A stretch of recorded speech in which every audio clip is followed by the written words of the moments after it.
다 함께 기도하심으로 10월 마지막 주 월요일 10월 27일 매일 예배 하나님께 올려드리겠습니다. 기도합니다. 생명의 근원 되신 하나님 감사합니다. 오늘도 하나님께서 예배를 통하여서 우리의 영적으로 하나님 말씀을 통한 아버지 귀한 은혜의 공급을 받게 하시니 감사합니다. 하나님 오늘도 우리에게 주시는 말씀의 은혜를 사모합니다.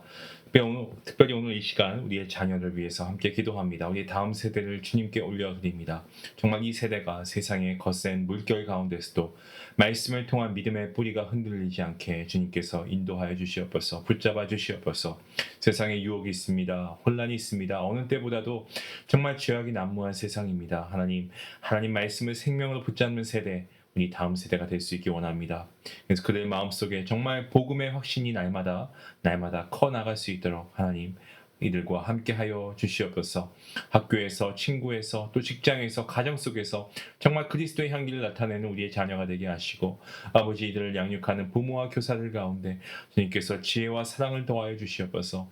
정말 우리의 자녀들을 향한 정말 주님의 마음, 우리가 하나님께서 주신 아버지 정말 말씀을 가지고 이들을 믿음 안에 잘 양육할 수 있도록 도와주시옵시고, 우리 교회가 다음 세대를 향한 기도가 멈추지 않게 하시고, 정말 그들이 교회의 미래이자 하나님 나라의 일꾼으로 세워질 수 있도록 하나님 우리 교회를 사용하여 주시옵소서. 오늘도 하나님께 예배하는 모든 주의 백성들 가운데 하나님께서 말씀의 은혜로 충만케 하시길 간절히 바라옵고, 이 모든 말씀 살아계신 우리 주 예수 그리스도의 이름으로 감사하며 기도하옵나이다. 아멘. 찬송가 276장 함께 하시겠습니다.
오늘 함께 볼 말씀은 스가랴 12장입니다. 1절부터 14절까지의 말씀 되겠습니다. 우리 함께 말씀을 함께 읽도록 하겠습니다. 이스라엘에 관한 여호와의 경고의 말씀이라. 여호와 곧 하늘을 펴시며 땅의 터를 세우시며 사람 안에 심령을 지으신 이가 이르시되, 보라, 내가 예루살렘으로 그 사면 모든 민족에게 취하게 하는 잔이 되게 할 것이라. 예루살렘이 에워싸일 때에 유다에까지 이를 것이다. 그 날에는 내가 예루살렘의 모든 민족에게 무거운 돌이 되게 하리니 그것을 드는 모든 자는 크게 상할 것이다. 천하 만국이 그것을 치려고 모이리라. 여호와가 말하노라. 그날에 내가 모든 말을 쳐서 놀라게 하며 그 탄자를 쳐서 미치게 하되 유다 족속은 내가 돌보고 모든 민족의 말을 쳐서 눈이 멀게 하리니 유다의 우두머리들이 마음속에 이르기를 예루살렘 주민이 그들의 하나님 만군의 여호와로 말미암아 힘을 얻었다 할지라. 그날에 내가 유다 지도자들을 나무 가운데서 화로 같게 하며 곡식단 사이에 횃불 같게 하리니 그들이 그 좌우에 에워싼 모든 민족들을 불사를 것이요 예루살렘 사람들은 다시 그 본 곳 예루살렘에 살게 되리라. 여호와가 먼저 유다 장막을 구원하리니 이는 다윗의 집의 영광과 예루살렘 주민의 영광이 유다보다 더하지 못하게 하려 함이니라. 그날에 여호와가 예루살렘 주민을 보호하리니 그 중에 약한 자가 그 날에는 다윗 같겠고 다윗의 족속은 하나님 같고 무리 앞에 있는 여호와의 사자 같을 것이다. 예루살렘을 치러 오는 이방 나라들을 그날에 내가 멸하기를 힘쓰리라. 내가 다윗의 집과 예루살렘 주민에게 은총과 강구하는 심령을 부어주리니 그들이 글찌른 바 그를 바라보고 그를 위하여 애통하기를 독자를 위하여 애통하듯 하며 그를 위하여 통곡하기를 장자를 위하여 통곡하듯 하리로다. 그날에 예루살렘에 큰 애통이 있으니 무깃도 골짜기 하다 드림몬에 있는 애통과 같을 것이다. 온 땅 각 족속이 따로 애통하되 다윗의 족속이 따로 하고 그들의 아내들이 따로 하며 나단의 족속이 따로 하고 그들의 아내들이 따로 하며 레위의 족속이 따로 하고 그들의 아내들이 따로 하며 시므의 족속이 따로 하고 그들의 아내들이 따로 하며 모든 남은 족속도 각기 따로 하고 그들의 아내들이 따로 하리라. 아멘. 성경에서 이스라엘 백성들은 이 선지자, 여러 선지자를 통해서 그날이라는 표현을 자주 들었습니다.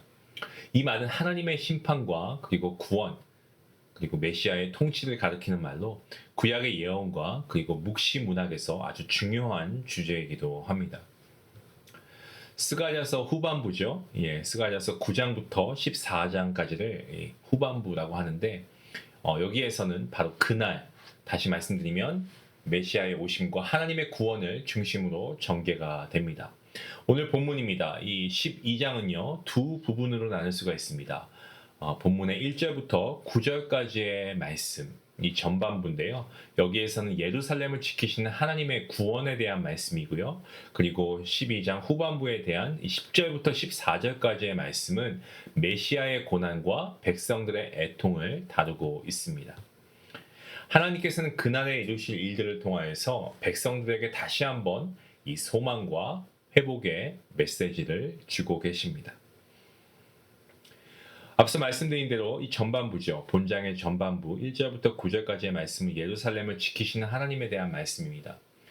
본문 1절 말씀을 보시면 이스라엘에 관한 여호와의 경고의 말씀이다 라고 시작하고 있습니다. 하지만 그 내용은 심판보다는요 위로에 가깝습니다. 하나님은 하늘을 펴시고 땅에 기초를 세우시고 그리고 사람 안에 영을 불어넣으신 창조주 하나님이십니다. 하나님께서는 단순한 어떤 경고하시는 그런 하나님이 아니시고 인간의 영을 아시고 우리의 본성을 아시고 말씀으로 돌이키기를 원하시는 분이 우리 하나님이십니다. 예루살렘을 치러 오는 여러 민족을 향해서 하나님께서는 이렇게 말씀하십니다. 내가 예루살렘으로 그 사면 모든 민족에게 취하게 하는 잔이 될 것이며 그리고 그 날에는 내가 예루살렘을 모든 민족에게 무거운 돌이 되게 하리니 라는 말씀하십니다. 하나님께서는 예루살렘을 공격하는 자들을 취하게 하시고 스스로 그 무게에 짓눌리게 하십니다. 하나님을 대적하는 모든 세력은요 결국 하나님의 주권 아래에서 무너질 수밖에 없다라는 그러한 말씀입니다. 이 예언의 말씀은 단순히 과거의 예루살렘 어떤 방어전이 아니고요. 하나님께서 교회를 지키시는 원리가 여기에서 우리가 취하게 됩니다. 하나님께서 교회를 지키시는 원리도 이와 같죠. 교회는 어떻습니까? 언제나 세상의 공격과 그리고 세상의 유혹 속에 있지 않습니까? 하지만 하나님께서 친히 하나님의 백성, 바로 저와 여러분 이 교회를 지키시고 보호하십니다. 예루살렘이 술잔처럼 예루살렘을 대적하는 그들에게 술잔처럼 그들을 취하게 하시고 무거운 돌처럼 그들을 상하게 하신다는 것은요, 하나님의 구원이 정말 단호하고 철저하다라는 것을 우리에게 보여주고 있습니다. 이어서 4절 말씀을 보시면 하나님께서는 대적의 말들을 치시고 또한 그들의 눈을 멀게 하시고 그리고 유다를 강하게 하십니다. 그때 유다의 지도자들은 마음속으로 고백합니다. 만군의 여호와로 말미암아 우리가 힘을 얻었다라고 고백하는 거죠. 하나님은요, 세상의 어떤 무기나 세상의 어떤 그런 권력을 가지고 구원하지 않으십니다. 오직 하나님의 은혜로 구원하십니다. 하나님의 능력으로 구원하시죠. 오늘 말씀 가운데 하나님께서는 또한 이런 말씀하십니다. 유다 지도자들을 가리켜서 나무 가운데 화로 같게 그리고 곡식단 사이에 횃불 같게라는 이런 말씀하시죠. 다시 말씀드리면 대적들을 완전히 소멸시키되 예루살렘은 다치지 않게 하시겠다라는 하나님의 말씀입니다. 하나님의 백성은 흔들릴 수 있지만요, 결코 무너지지 않습니다. 지금의 교회도 정말 수많은 시간 동안 이 교회들이 위기가 왜 없었겠습니까? 하지만 지금까지 교회가 이어져 오고 있는 것도 하나님께서 교회를 지금까지 지켜주시기 때문입니다. 하나님께서는 친히 지키시고 보호하십니다. 하나님의 백성들을 그리하시고 교회도 마찬가지입니다. 여러분, 우리의 삶도 그렇지 않습니까? 사탄은 여전히 교회를 무너뜨리려고 합니다. 우리의 시대 가운데도 하나님은 이러한 사탄의 공격을 막으시면서 교회를 지키십니다. 신앙의 여정 가운데서도 우리 안에 낙심과 유혹이 왜 없겠습니까? 너무 많죠. 하지만 하나님께서 우리를 그러한 세상의 유혹 가운데 불 가운데서도 보호하시는 분 아니시겠습니까? 때문에 우리는 오직 하나님의 능력을 신뢰하며 살아야 할 줄로 믿습니다.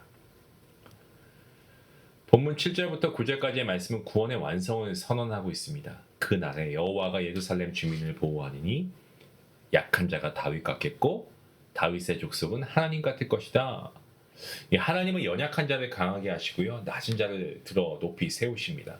하나님의 백성은 세상의 기준으로 보일 때 약하다고 해도 하나님의 보호 아래에 있을 때 세상 어떤 힘보다 강한 존재가 됩니다. 왜? 하나님은 강하신 분이시기 때문에. 하나님이 붙드는 우리는 더 이상 약하지 않습니다. 약한 존재가 아닙니다. 강한 하나님의 팔로 우리를 붙드심에 우리도 강한 하나님의 백성이 되는 것이죠. 본문 10절부터 14절까지의 말씀, 그날에 임할 또 하나의 사건, 바로 메시아의 고난과 또한 그로 인한 백성의 애통입니다. 하나님은 다윗의 집과 예루살렘 주민에게 은총과 간구하는 심령을 부어주신다라고 합니다. 이는 성령의 역사입니다. 분명합니다. 성령이 임하실 때 사람들이 자기의 죄를 깨닫고 통회하게 됩니다. 그들이 찌른 바 그를 바라보고 그를 위해서 애통하리라. 이 구절은 명확히 예수 그리스도를 예언한 그러한 말씀입니다. 요한복음 19장에서 군병이 예수님의 옆구리를 찌를 때 스가랴 12장 10절 말씀이 성취되었다라고 증거하고 있죠. 사람들은 자신들이 찌른 그분을 바라보면서 애통하게 될 것입니다. 예수님, 메시아죠.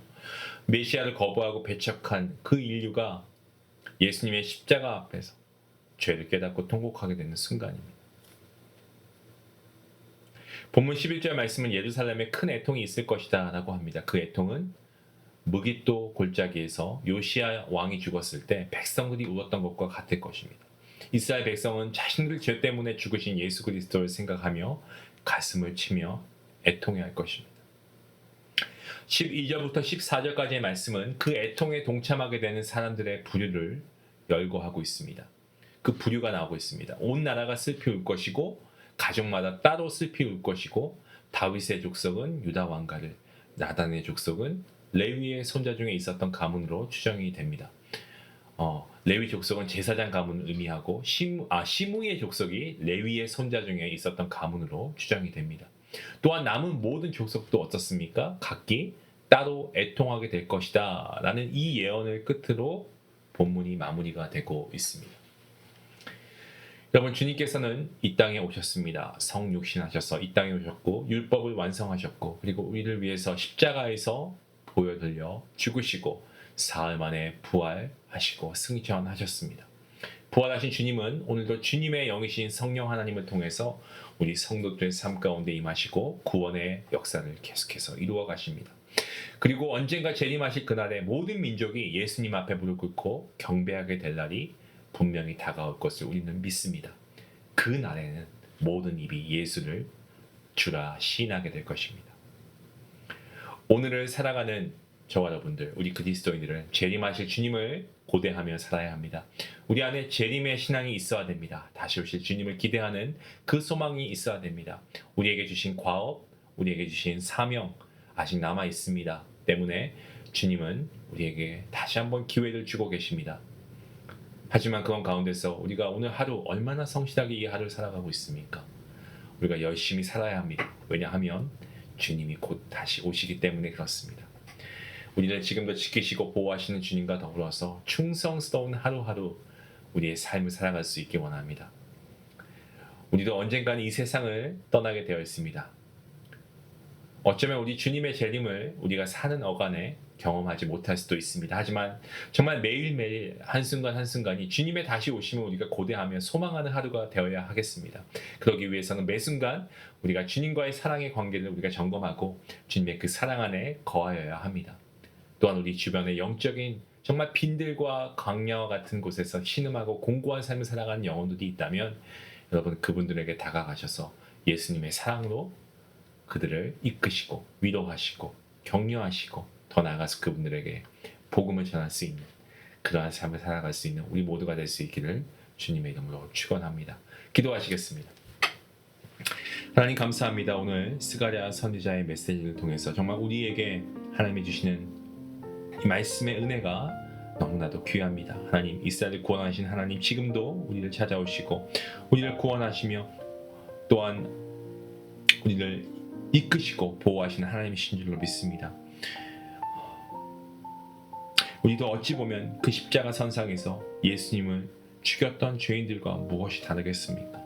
아버지, 우리가 정말 먼저 애통해하며 우리가 죄인임을 하나님 앞에 정말 애통해하며 우리를 위해 죽으신 주님을 아버지 우리가 다시 한번 기억하며 그 주님의 십자가의 죽으심을 우리가 다시 한번 감사하며 나아갈 수 있길 원합니다. 구원의 감격이 나 같은 죄인을 살리신 주님의 은혜를 감사하며 나아갈 수 있는 우리가 되게 하시고 정말 예수를 주로 시인하는 그날을 우리가 고대하며 다시 오실 주님을 우리가 함께 기쁨으로 준비할 수 있도록 인도하여 주시옵소서. 아버지 하나님, 주님께서 오늘도 우리의 삶의 자리에서 하나님을 만나고 하나님 말씀에 아버지 우리가 순종하며 우리가 말씀으로 승리할 수 있는 오늘 하루가 될 수 있게 하시고 우리의 주변에 주님을 증거할 수 있는 우리의 산 소망 되신 주님을 증거할 수 있는 우리 모두가 되게 허락하여 주시옵소서. 감사하며 예수님의 이름으로 기도하옵나이다. 아멘. 하나님은 지금도 우리를 지키시고 언젠가 완전한 승리를 이루실 그날을 준비하고 계십니다. 그러므로 우리가 두려움과 혼란 가운데서도 우리가 눈을 들어서 하나님의 약속을 바라보고 재림하실 주님을 소망 가운데 기다릴 수 있기를 원합니다. 오늘도 우리가 맡겨주신 그 자리에서 우리 충성스럽게 살아가는 우리 믿음의 삶이 또한 우리의 예배가 될 수 있기를 우리가 다시 한번 믿음으로 결단할 수 있기를 원합니다. 우리 말씀 생각하시면서 함께 기도하겠습니다.